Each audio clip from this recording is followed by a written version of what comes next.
BJP JDS ಮೈತ್ರಿಯಿಂದ ಸದ್ಯ ಸುಮಲತಾಗೆ ಮಂಡ್ಯ ಕ್ಷೇತ್ರದ Lok Sabha ticket ಅತಂತ್ರ ಆಗಿದೆ. ಆದರೆ ಮಂಡ್ಯದಲ್ಲೇ ಸ್ಪರ್ಧಿಸೋದಾಗಿ ಸುಮಲತಾ ಹೇಳ್ತಾ ಇದ್ದು ಕುತೂಹಲ ಕೆರಳಿಸಿದೆ.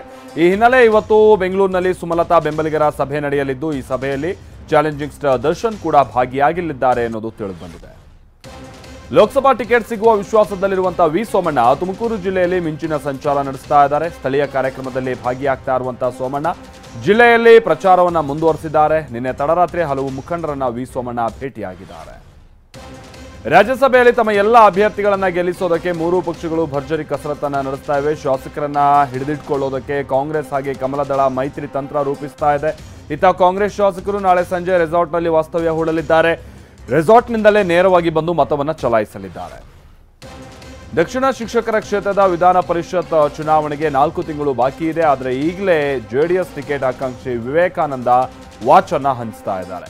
ಮೈಸೂರಿನಲ್ಲಿ ವಾಚ್ ಕೊಟ್ಟು ವೋಟ್ ಕೇಳ್ತಾ ಇದ್ದಾರೆ. ಹಾಲಿ ಎಂಎಲ್ಸಿ ಮರಿತಿಬ್ಬೇಗೌಡ ಕಾಂಗ್ರೆಸ್ನತ್ತ ಮುಖ ಮಾಡಿದ್ದು ವಿವೇಕಾನಂದ ಪ್ರಚಾರವನ್ನ ನಡೆಸ್ತಾ ಇದ್ದಾರೆ. ಸ್ಕೂಲ್ಗೆ ಹೋಗೋದಕ್ಕೆ ಬಸ್ ಕೊಡಿ ಸಿಎಂ ಅಂಕಲ್ ಅಂತ ಸಿದ್ದರಾಮಯ್ಯನವರಿಗೆ ವಿದ್ಯಾರ್ಥಿನಿಯೋರ್ವರು ಪತ್ರವನ್ನ ಬರೆದಿದ್ದಾರೆ.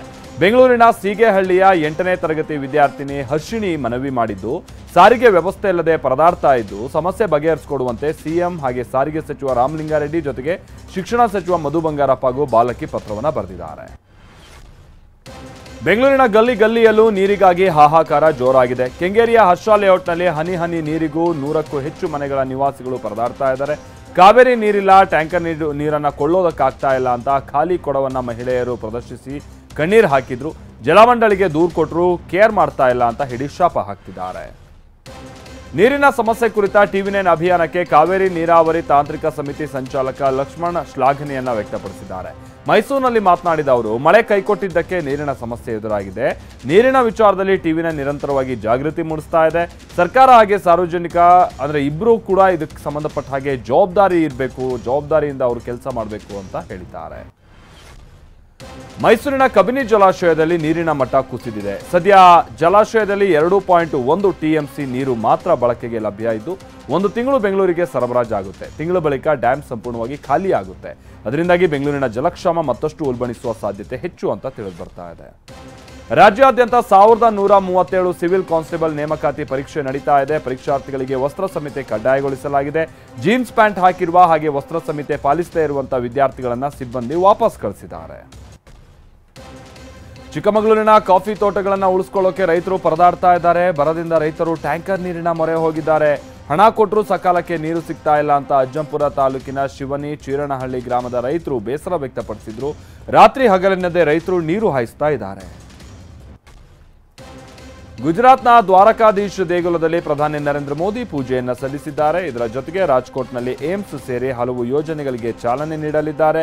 ತವರು ರಾಜ್ಯಕ್ಕೆ ಒಟ್ಟು 52,000 ಕೋಟಿ ಕಾಮಗಾರಿಗಳಿಗೆ ಮೋದಿ ಚಾಲನೆಯನ್ನ ಕೊಡಲಿದ್ದಾರೆ. ಪ್ರಧಾನಮಂತ್ರಿ ನರೇಂದ್ರ ಮೋದಿ ಗುಜರಾತಿನ ಪ್ರವಾಸ ಕೈಗೊಂಡಿದ್ರು. ಇವತ್ತು ಬೆಳಗ್ಗೆನೆ ಓಖಾ ಹಾಗೆ ಬೇಟ್ ದ್ವಾರಕಾವನ್ನ ಸಂಪರ್ಕಿಸುವ ಸುದರ್ಶನ್ ಸೇತುವೆಯನ್ನ ಉದ್ಘಾಟಿಸಿದ್ದಾರೆ. ಸುಮಾರು 2.32 ಕಿಲೋಮೀಟರ್ ಉದ್ದದ ಈ ಸೇತುವೆ ದೇಶದ ಅತಿ ಉದ್ದದ ಕೇಬಲ್ ಸೇತುವೆಯಾಗಿದೆ. ಪಶ್ಚಿಮ ಬಂಗಾಳದ ಸಿಎಂ ಮಮತಾ ಬ್ಯಾನರ್ಜಿ ವಿರುದ್ಧ ವಿರೋಧ ಪಕ್ಷದ ನಾಯಕ ಸುವೇಂದು ಅಧಿಕಾರಿ ಮತ್ತೆ ವಿವಾದಾತ್ಮಕ ಹೇಳಿಕೆ ನೀಡಿದ್ದಾರೆ. ಮಮತಾ ಬ್ಯಾನರ್ಜಿಯನ್ನ ಇನ್ನು ಮುಂದೆ ದೀದಿ ಅಂತ ಕರಿಬೇಡಿ, ಈಗ ಅವರು ಆಂಟಿ ಆಗಿದ್ದಾರೆ, ಅವರೊಬ್ಬ ಕ್ರೂರ ಮಹಿಳೆ ಅಂತ ವಾಗ್ದಾಳಿ ನಡೆಸಿದ್ದಾರೆ. ಪ್ರಧಾನಿ ನರೇಂದ್ರ ಮೋದಿ ಇವತ್ತು 110ನೇ ಮನ್ ಕಿ ಬಾತ್ನಲ್ಲಿ ಮಾತನಾಡಿದ್ರು. ವಿದ್ಯಾರ್ಥಿನಿ ಜೊತೆ ಮೋದಿ ಸಂವಾದವನ್ನ ನಡೆಸ್ತಾ ಇದ್ದಂಥ ಸಂದರ್ಭದಲ್ಲಿ ಕೃಷಿ ಕ್ಷೇತ್ರದಲ್ಲಿ ಡ್ರೋನ್ ಬಳಕೆ ಬಗ್ಗೆ ಮಾಹಿತಿಯನ್ನ ಕೊಟ್ಟರು. ಇದಾದ ಬಳಿಕ ಮಾತನಾಡಿದಂಥ ಅವರು ದೇಶದ ಪ್ರಗತಿಯಲ್ಲಿ ಮಹಿಳೆಯರು ಮಹತ್ವದ ಪಾತ್ರವನ್ನು ವಹಿಸಿದ್ದಾರೆ ಅಂತ ಪ್ರಶಂಸೆಯನ್ನ ವ್ಯಕ್ತಪಡಿಸಿದರು. ಕೆಲ ಭಾರತೀಯರು ರಷ್ಯಾದ ಸೇನೆಯಲ್ಲಿ ಸಹಾಯಕ ಉದ್ಯೋಗಿಗಳಾಗಿ ಸಹಿ ಹಾಕಿದ್ದಾರೆ ಅಂತ ಭಾರತ ಅಧಿಕೃತವಾಗಿ ಒಪ್ಪಿಕೊಂಡ 2 ದಿನದಲ್ಲೇ ಇದೀಗ ಯುಕ್ರೇನ್ನಲ್ಲಿ ಡ್ರೋನ್ ದಾಳಿಯಲ್ಲಿ 23 ವರ್ಷದ ಭಾರತೀಯ ಸಾವನ್ನಪ್ಪಿದ್ದಾನೆ ಅನ್ನೋದು ವರದಿಯಾಗಿದೆ.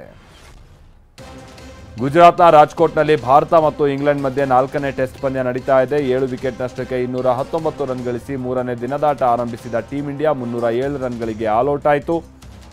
ಇದರಿಂದಾಗಿ ಮೊದಲ ಇನ್ನಿಂಗ್ಸ್ನಲ್ಲಿ 46 ರನ್ಗಳ ಹಿನ್ನಡೆಯನ್ನ ಸಾಧಿಸಿದೆ.